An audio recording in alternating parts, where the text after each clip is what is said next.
It's Two on the Aisle with me, Charles Gross, and Leslie Hoban Blake. Tonight, reviews of Spring Awakening, Barbecue, Cloud 9, and The Gin Game. Ladies and gentlemen, welcome to Two on the Aisle. And good evening, Leslie. Good evening, Charlie. Do you play gin, Leslie? I do. I play a good game of gin. I used to play with my grandmother. Well, we're going to talk about Spring Awakening. And what is unusual about this particular production is it is a musical with deaf actors playing key roles. Now, this has been done once before with Big River. Mm-hmm. And by the same company. By the same company. Theater and the connection, I think, here is that the first Big River had Phyllis Freilich, who did Children of a Lesser God on Broadway. Right. And this features Mary Matlin. Marley Matlin. who does it on, who did the movie version. Right. Of Lesser God. But I don't think anybody really thought that through. Right. But what I enjoyed about this show, and it was similar with Big River, is you have deaf actors. Obviously, they cannot really talk or sing. So you have a hearing actor doing the voice of the character. But for example, in Wedla, that's the role that made a star out of Leah Michelle. Yes, me and Michelle. You have the actress playing her, and then the actress playing her voice. But instead of putting her in the, now this is Kate Bark, instead of putting her in the background, you have her on stage interacting with her deaf counterpart. So in this character's case, it's like she's kind of like an imaginary friend who's with her. And there's, or it's a little like Avenue Q, and she's a puppet master, which is the way I saw it. It really upset me, I have to say. Okay. No, I saw it totally different. I know. I didn't expect to have this feeling. Yeah. I found every time that there was a deaf actor speaking, supposedly with a speaking actor behind, or a hearing speaking actor behind, it was that kind of, because that was, we had to suspend the disbelief. You had in Avenue Q, you had the puppet, you had the people, and you didn't know what to look at, and it was exactly that thing for me. I didn't know what I was looking at. I didn't feel it was fair for the young woman who was doing all of this stuff. Right. The play is either signed or there are subtitles on. So if you're deaf, you can see it and enjoy it. Yeah, but my point is that I'm not, and so it took away. I know it's a lesson. It's an object lesson. See, people who can't hear go to the theater, and if they want to watch it, then they have to have a signing person over on the side. And here, now we're doing it all out in the open. And I don't know how I feel about it. I'd be honest with you. I just don't know. I'm not saying that obviously the deaf people shouldn't be on stage. I think it's brilliant that they are. I don't think this was the play. Well, I think it was the choice of play. I think this was the wrong play to do it with. There's so many people, so much interaction, so that there are doubles and triples, and I didn't know who I was watching after a while. I have to be honest with you. I really did not have a problem. Look, I love the original Spring Awakening. Because I think that Daniel Durant, I think who was Moritz, I don't know anymore. I really don't know who and his voice. I mean, he's played. That's Alex Bonello, and he's played but how would I know? By the cool, well, the voice is like this. The kid is very nerdish and very, he's behind in school, and he is very. Go ahead. And in his alter ego, his voice is like this Fonzie, even though it's the 19th century and no one knew what Fonzie was back then. Here's my point. Spring Awakening was such an eye-opener to us when we. I mean, very harsh on revivals this season. I'm not happy with most of the revivals I've seen. None have come anywhere near the original. This is a one-trick pony. Once you get used to the idea that it's deaf people sing, and there's an undercurrent of it. I don't remember that in the original. There's an undercurrent of a Nazi salute here and there, and the fascist over all the adults are very fascistic. So you see these kids possibly not just awakening, but also awakening to Hitler. That's an interesting idea that doesn't come full circle. They don't really play it. I didn't Was see it in that. the original? I don't think so. It's the definitely thing here. is, well, the parents were overbearing. There are basically the parents, there the are teachers, two and a all half. the There are adults. 2.5 plots here. One is the nerdish kid is his school only has 60 places. He's the 61st. So he basically the administrators basically don't let him pass, even if he did pass, which he probably did, and they basically conspire to flunk him. They essentially. Well, they bully him. Nobody likes him, and he's bullied. You know, and that's very contemporary. Yeah, and the Lea Michele character, who is begging to learn the facts of life from her mother. Her mother really doesn't explain it to her. The interesting thing is, she mentions a married sister, and you're wondering, why didn't she just go to the sister, who probably would have explained it? Well, then you wouldn't have the play. But the she ends up having an affair. It's not an affair. It's a one-shot deal in the hay. You know. Literally in the hay. Which gets her pregnant, and and that's. But see, it's Wiedekind's. This was at the time that it was written. It was an object lesson. It was a morality tale. This is what will happen if you do this. Right. And it wasn't about be open with your children. It was about your children are going to get into trouble and things are going to happen to them. Right. And then when we saw it as Spring Awakening, as the musical, it was all about, oh my God, look at this! If they'd only talk to their children, how wonderful it would be. Or you know, if schools were run properly. I mean, the emotion that I felt most in this play was anger at this girl's parents, anger at the administrators for doing what they did. One of the administrators was played by Cameron Manheim, who's a favorite actress of mine. I'm delighted to see her back on stage, not in this role necessarily. And then, of course, it's the Duncan Sheik music, which is still wonderful. No. The thing is, choreography is not I never liked Spring Awakening to begin with. The music. I think it won the Tony, and it was it. it's this new West Side Story. It is a mediocre musical. The original was crass. It was graphic. That's what I loved about it. I think when you have to go for cheap thrills, wasn't cheap thrills. I think they were going for sensationalism. Okay. And stripped, maybe we are more immune to the sensationalism now because, as often happens, something even more sensational comes along. So what was this? You know, so Elvis gyrating on the Ed Sullivan Show seems pretty tame more than now. That. The score is serviceable at best. The choreography to me was done by Bill T. Jones, who was not a stage choreographer. He's a dance person. And he took this and integrated the movement into, it was fantastic movement. I was very taken with the original. To me, having the deaf people in it makes the show, makes it a more interesting production. A one-trick pony. Because, I saw it. I came. I could say that, I was unimpressed. I could say the same thing about Spring Awakening. The original, or the revival, or the original. Just in the musical itself. And I know, I'm certainly in the minority there. But there's this one very quick plot about a young woman who has been forced out of her home and she's living in an artist colony. And she has, I think, one scene in the play. And the interesting thing is, I found that to be one of the strongest scenes in the play. That's Krista Rodriguez. It's dramatic. Everyone spurns her. Right. She tries very hard to be a good person to the people who are there, and they spurn her, and as a result, she's lost. But the rest of the play should have had that feeling. Yes, it should. You're absolutely right. Didn't. Okay. And I didn't find that. You blame that on the director. I didn't find that when I first saw the play. Well, that's the thing. And I didn't find it here either. But I did like the staging. I'm sorry. Okay, and if you go back to the original, and I have read the Wiedekind, I mean, it's part of my classical literature, you know, in the theater courses. It's a boring play, you know. It's for our eyes. It's, oh my God, is that what they were like? And it's interesting because it gives us a picture of the period. But you know, you don't really want to watch that, and it's hard to sit through it for 2 hours because you get that's what's going on, and you get it. So that's why I love the dance and the music in the original, and why I miss it here. Well, okay. So your conclusion. Well, I wasn't thrilled. And again, as I say, I'm being harsh on some of the revivals we're talking about, not all of them. Okay. And I'm going to sound like the Grinch who, you know, doesn't want to go to Thanksgiving. Let's say 3, but that's a very generous 3. Yeah. That's about my conclusion also. For different reasons. Agreed. Yes, we agreed. But yes. Okay, interesting. Yes. All right. All right. So next up is... Well, speaking of sex... and revivals. We're going to talk about... I have Cloud 9. Now, I love this revival. I like it better than any other version I've seen, and I've seen it... This is my 3rd time seeing it. I did like... I will go to my grave with the picture of Željko Ivanek in a dress in the 2nd version that I saw, because I saw it first in London and then I saw it here. Željko Ivanek in a dress was amazing.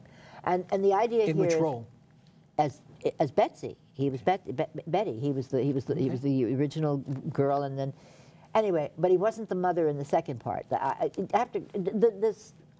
What they did with this play, it's Carol Churchill's play. It's a play about sexuality and the fluidity of gender.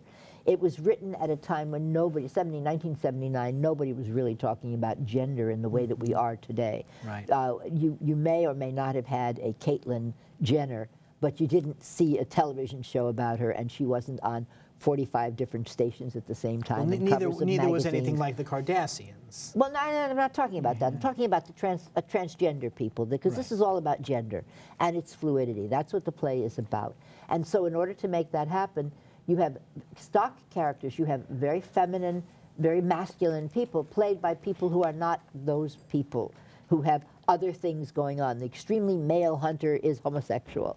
The dainty little flower of a homemaker in a white gown is a man, is played by a man. Is played by a man. Is played by a man. So as I say, Jelko Ivanek in the first, and in this particular, now I don't know these actors, so I want to give full props to them, as you say. So Betty in the first act is played by Chris Peretti, and a beautiful job, just a lovely job, and different from, somewhat like what Brian did with Aunt Augusta in Travels with My Aunt, but a lot more going on, a lot more underneath, and a lot more stuff happening. Well, anyway, it's a family, so they're in the Congo. It's at the time of the uprising in the first time around, not the more recent Mau Mau kind of It's a British family. It's a British family in a British colonial family in the 1800s under Queen Victoria. Right. The second act takes place only 25 years later. Except that somehow it's 1979. Yes, except somehow it's 1979. That's the first part I loved about it. So the costumes are wonderful. They're all it was done in the round. The seats were to die from, not to die for, That's but a from. great line, and very accurate. And I sat next to Sam Shepard and Jessica Lange, and at the intermission, I asked him downstairs if he would you be kind enough to change seats? And before I could say anything more, he said no. So I got a cushion, and I went back, and I sat with this damn thing pushing into my sciatic nerve. Was so was his seat any better? It was on a different side, so I wouldn't have had this thing sticking into me. And Sam Shepard, when I get to do Fool for Love, it will not affect my review in any way whatsoever. Won't affect mine either. Anyway, so getting back to this. I'll tell you right now, I didn't like it. When Jelko Ivanek played Betty in the first act, in the second act in 1979, he then played the hustler in the park. In this one, the boy servant, played by a white actor, not a black actor, is the hustler in the park. So what they've done is everybody who comes in the first act as is part of this family, with the one exception of, well, there are several exceptions. There's a visitor who comes, and he's the great white hunter, literally the great white hunter, and the boy who is the African boy, and who's always circling them. Let me intervene here. There's also a son. Well, there's a family. I started to get into who the family was. Well, yeah. But here's the thing. Everybody seems, even the boy seems to be having sex with the hunter. Hold on. This, you mentioned the Kardashians. This would have made a great reality show. Let me tell you. Kardashians, and you know what? It goes all out, just like you'd see today, perhaps. Every type of affair, every type of human sexual relationship that can be done here. Again, they've got infidelity, cheating on your spouse, male, female, male, gender whatever. Fluidity. And you know what? It still feels dated. See, and to me, it's not. To me, it has never been more of a time than right this very minute. And the second act in 1979. The character of Betty is now a grandmother, and she's there in the park with her grandchild, and the little boy wants to play with the doll, and it's played by a girl. It's the little boy. Well, the little boy is played by a girl in the first act, who then becomes a girl in the second act. She becomes a lesbian in the second act. She's the one with the rolled-up sleeves in the second act. My point was only that the idea is that because of gender fluidity, nobody plays the same sex or the same character from act to act. And the acts take place 25 years apart. I was taken with the way this was staged in the round, which I had not seen it done before that way. I was taken with what the actors did. I was particularly taken with the young actress who played the older Betty in the second act, who had been the little boy in the first act. The role of Betty, I've never seen it played more realistically more touching. It was so touching. It was the most real character on the stage, I thought. And I loved this production. I loved it, loved it, loved it. So this is my first revival of the season and one of the first plays of the season that I've been really, really thrilled with. This was the first time I had ever seen it. Okay, I had no idea what to... Okay. Well, I was more honestly, I was more confused listening to you explain it on that. But I just wasn't impressed. I was impressed with the staging. I was impressed with the actors. Clark Thurl, who I thought was, as the father, was incredible as the little girl. I mean, here he is, this grown man, with a mustache. Ridiculously. No, he has no mustache. He has a mustache and no pigtails. He has pigtails, but no mustache. Okay. I didn't see it. Well, it was well hidden. And hairy he just legs. does the little girl so well. But the play to me looks like some sort of dated soap opera. In the first act, it gets absurd. I mean, when I say this could be a ridiculous Kim Kardashian-type reality show, the first act could be. The second act is a more intelligent telling of it, at least to me. Something, all right, we can think about it. You know, it's relationships, not as radical as it was in 1979, actually much more in place today. You know, something that you will go to the park and you will see relationships like this. You know, with the only dated part is, you know, one of the characters, he's gay and he's going around to different bathhouses or whatever. Remember, this is just before AIDS hit. Just before. So I'm not saying there aren't people who behave like that today, but that's more of a rarity. But I just thought the show. Bathhouses anymore to go to. Well, I'm sure if you want a quick affair, you can find it somewhere. But the bottom line is, I thought the play, the first act I really did not like. It was just too much for me. The second act was interesting. And so I would give this, I think, 2.5 to 3. And I would give it 4.5 to 4.75. I really, when people have asked me since I saw this, what do you recommend? What do you mean Cloud 9? What is Cloud 9? I have to try to explain to them, you know, that it's a British off-Broadway play. And well, I will tell you, I would recommend before this play, I would recommend probably Spring Awakening, and I would certainly 100 times before Cloud 9, I would recommend Barbecue. Which also has mixed casting, has double casting and whatnot. Well, that's the interesting thing is, now this is a play, you know you're going to be in for something different when you hear the playwright do the, you know, please put your phone announcements, you know, in his full Southern accent. This is Ken Cash. And Barbecue... That's the director. The writer is the writer is Robert O'Hara, excuse me. Directed beautifully by Ken Cash. And this is kind of, if Tennessee Williams were to write the Mama and Eunice sketches on the old Carol Burnett show, I think this is what he would have come out with. I mean, this takes place... Tennessee Williams. In a, well, you know, if Tennessee Williams... I think Tyler Perry is more to the point, but okay, you can well, go. All right. That could, yes, but I'm going to go with Tennessee Williams if he had written about white trash, because there is no this family is so trashy. They're white trash. They're not even recyclable. You know, you throw them out, and they are getting together for a barbecue. The reason they are getting together for the barbecue is because one of the sisters in the family, who is known as Zippity Boom, is so far gone with drugs, and they are having an intervention. And if you see the way this family, you know, the characters throwing in the intervention, guzzle the beer, smoke the marijuana, etc., and they're giving an intervention, you know, and then suddenly that this character is in trouble. And then all of a sudden the scene changes, and you see a black family. Well, that's the thing. It goes on, it moves on, and it's a black family. You think, oh, it's a different something in the park, but no, name, it's the same. It's the same people. And you think, oh, well, all right, fine. It's this latest interracial, politically correct casting thing. Ho-hum. And it goes along until the end of the first act. And then... Which we can't give away. No, we cannot, but I guarantee you will be surprised. I love the first act. I don't know why it's so funny. I mean, there's at one point, one of the characters whips out her iPhone and says, Siri!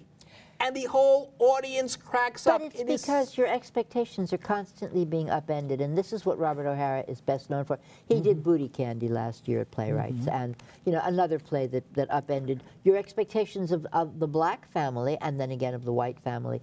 And I stayed for a talk back after the evening that I saw it. So the whole cast was there, and they talked about the way they worked on the characters and the fact that because they were all in the room together, they could mirror each other. And if somebody came up with one good little thing, the other one would take it and use it as a character trait. And so that's part of why they look and work so well. Which begs the question, can you give a Drama Desk Ensemble Award to a cast where half of them doesn't even work with the other cast? Well, because I would give it to them. I would they say were that fabulous. I would say that, yes. My feeling would be yes. I think that's a lovely idea. Then comes the second act, and we shift over from Tennessee William to Douglas Bean Carter. Douglas Carter Bean? Douglas Carter Bean, okay. No, it's okay. I just didn't know what you meant. Specifically, The Little Dog Laughed. I don't want to give it away, but it does explain the first act and what we saw. Right. And it is cleverly done, not as entertaining, not as enjoyable, but the first act is just so incredible that you're kind of willing to let them slide for the second act. It's enjoyable, but after a first act that just has you laughing and laughing, and you don't know what's going to happen next, this second act seems so normal. And well, I particularly had a great time. I mean, after the show, I stayed. I said hello to Kim Wayans, who was a friend of my son's. They knew each other in school and also out in L.A. And she was just, she's so thrilled to be doing this. She was part of In Living Color and is the youngest or the only female in the Wayans. She's not the youngest, but the only female in the Wayans family. They're all boys. All the rest, Damon, Keenan, they're all boys. The In Living Color people. I don't know what you were talking about. I'm talking about Barbecue. Not her character. No, I'm talking about Kim herself. Okay. I just finished saying. Because they're mostly women in this play. There's actually only one male character here. Okay. But all in all, this is really just so much fun. I really seems to love it. Yeah. I'd probably give it, I think, 3 3/4. I'd give it a 4. It's entertaining. It really is. It brings you around, and you're not really sure what it's going to do, and then it doesn't do what you think it's going to do. No, it does not. I mean, the second act can be a little more predictable, to my mind. Okay. Down at the Public Theater, still running. Still running. Definitely. Don't know for how long, though. Certainly the best thing we've talked about so far, as far as I'm concerned. Do you think that play could move? Do you think that's a play that might move? I would like to see it. I could see it. It's on a proscenium stage, so, well, as technically it wouldn't be hard. Technically it wouldn't be hard. Could it move? I don't know. We're running low on time, so let's talk about the other play that I wouldn't mind recommending tonight. Another revival. Indeed. Go ahead. The Gin Game, and this is James My program Earl. is autographed. Oh, my goodness. goodness. Autographed by the lovely Cicely Tyson? Cicely Tyson. I can't really read it, so it could be James Earl Jones. It's the lovely Cicely Tyson. But it's next to her, so I assume it's Cicely Tyson. She is so lovely in this. I can't get over how lovely she is in this. 91. Excuse me? Well, I mean, 1924. Okay. Just unbelievable. I can't get around as well as she does, so I'm really in awe. It's interesting, you see actors like Cicely Tyson and James Earl Jones, and I think they were both on Broadway last season. Yes, they were. And you think, okay, this is going to be the last time. But they're obviously taking a page from the Angela Lansbury book of not retiring. She's 91. And they're back. And the interesting thing is, I figured that he would be, I thought he was sitting for all of it Can't Happen. And I thought that was... You can't take it with you. You can't take it with you, sorry. And I thought that he had to. And in this play, he doesn't sit. Here he gives does everything. Very robust... I mean, full Darth Vader mode, voice-wise. I mean, booming. But moving around the stage and throwing furniture and really... Well, it's this couple, they're both in an old age home. And they meet each other. And they don't want to be there. No. Well, who does? Yeah, well... And they each have their own issues and baggage.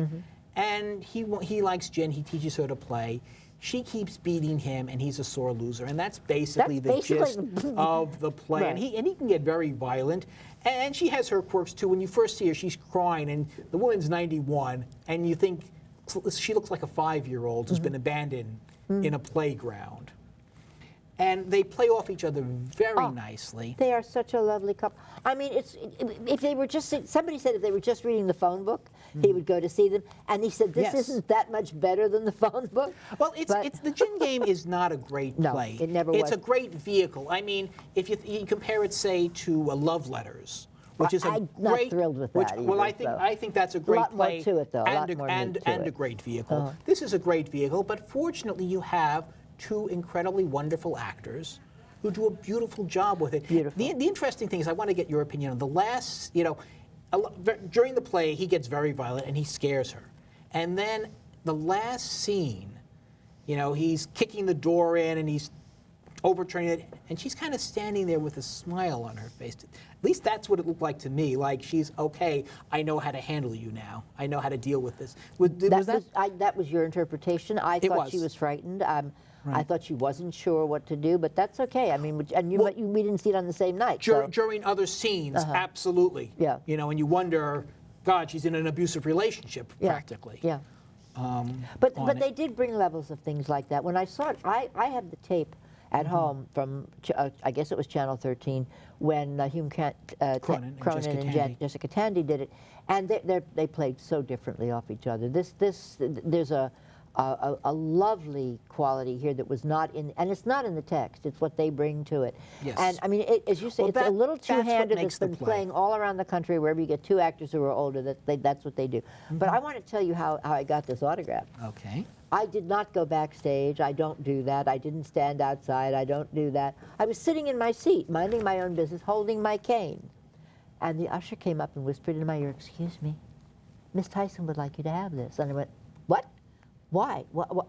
She said, "Well, during intermission, she sits in her dressing room and she fills out playbills, and then she asks us to give them to people in the audience who have canes or walkers." And I thought, should I be pleased? Should I not be pleased? And then I thought, what a sweet, nice thing to do. So I go back, I'm bringing a cane. Yes, I brought it. I wanted you to know that that's what you can get if you go to see the. I would give it such high marks. This is two out of 2 tonight on revivals for me. I really like this revival. Again, I obviously felt differently with you about Cloud 9, but... What would you give this one? We didn't give it, What would I give this one?